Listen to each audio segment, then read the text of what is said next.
দোষীদের দৃষ্টান্তমূলক শাস্তি, নিহত শ্রমিক পরিবারকে ক্ষতিপূরণ, আহত শ্রমিকদের চিকিৎসা ও পুনর্বাসনের দাবিতে রানা প্লাজার সামনে জড়ো হয়েছেন ক্ষতিগ্রস্ত শ্রমিক ও তাদের পরিবারের সদস্যরা।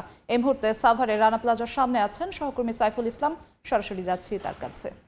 সাইফুল, দীর্ঘ এক যুগ পার হওয়ার পরেও রানা প্লাজার সাভারের যে স্থানটি, সেখানে কিন্তু এখনো যে সমস্ত শ্রমিকরা তাদের জীবন হারিয়েছে বা যে সমস্ত শ্রমিকরা তাদের কোনো চিহ্ন পর্যন্ত খুঁজে পাওয়া যাচ্ছে না, তাদের পরিবার পরিজন কিন্তু এখনো পর্যন্ত এই জায়গায় একটুমাত্র খোঁজের জন্য এখনো কিন্তু ভিড় করছেন।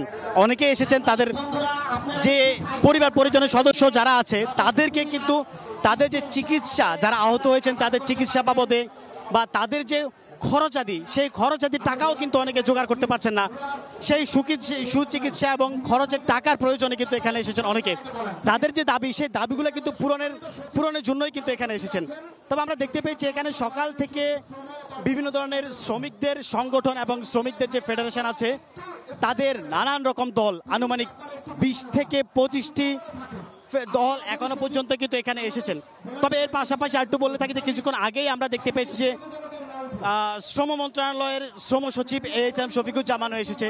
এর পাশাপাশি এনসিপি, জাতীয় এনসিপির যে ঊর্ধ্বতন কর্মকর্তারা আছেন বা দায়িত্বপ্রাপ্ত যে সমস্ত লোকজন আছেন তারাও কিন্তু ইতিমধ্যে এখানে এসেছেন। শ্রমিকদের নানান রকম দাবি দাবা, সেই দাবি দাবা যে সমস্ত জিনিসগুলো উপস্থাপন করা হচ্ছে, সেই উপস্থাপনগুলি কিন্তু পূরণের জন্যই কিন্তু বা সেই উপস্থাপনগুলি কতটুকু শ্রমিক বান্ধব, সেই বান্ধব জিনিসগুলো কিন্তু তারা বিবেচনা নেবে, এটুকু কিন্তু আমরা জানতে পেরেছি। তবে এক্ষেত্রে বলে রাখি যে এখনো পর্যন্ত আমরা দেখতে পাচ্ছি যে এই আগত যে রানা প্লাজার সামনে অনেক শ্রমিক ফেডারেশন কিন্তু এখনো আসছেন।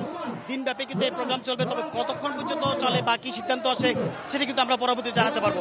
এই ছিল আমার কাছ থেকে রানা প্লাজার সাভারের সামনে থেকে সর্বশেষ খবর। সাভারের রানা প্লাজার সামনে থেকে সরাসরি যুক্ত হয়েছিলেন সহকর্মী সাইফুল ইসলাম।